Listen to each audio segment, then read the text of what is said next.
Folks, it's finally happening.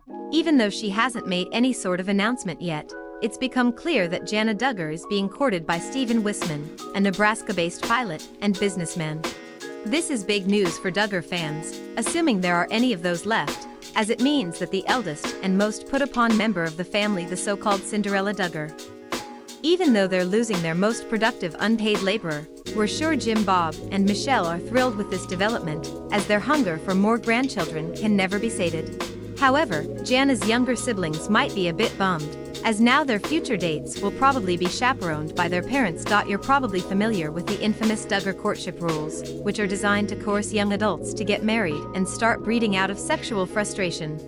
Regardless of their age, unmarried couples are not allowed to kiss, hold hands for an extended period of time, or hug face-to-face, as such a gesture might bring their genitals within sinful proximity to one another.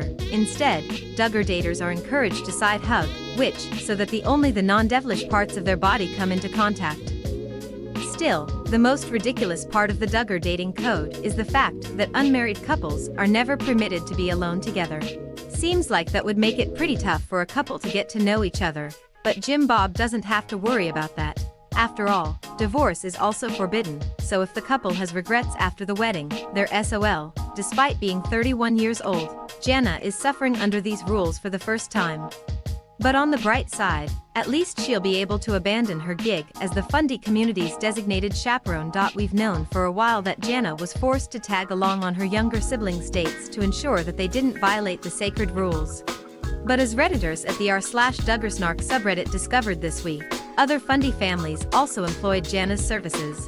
Back in 2015, Jana served as chaperone for Michael Bates, a member of the equally orthodox Bates family, and her future husband, Brandon Keelan.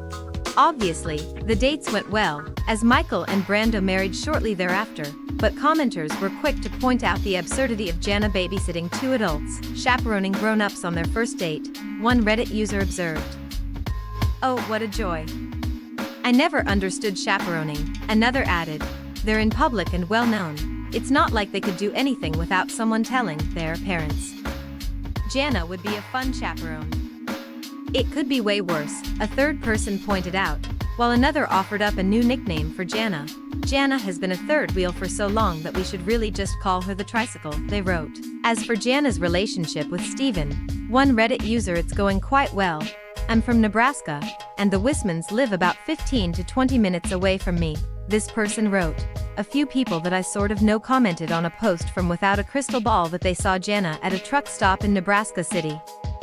Sounds like Jana's days as a professional third wheel are officially at an end.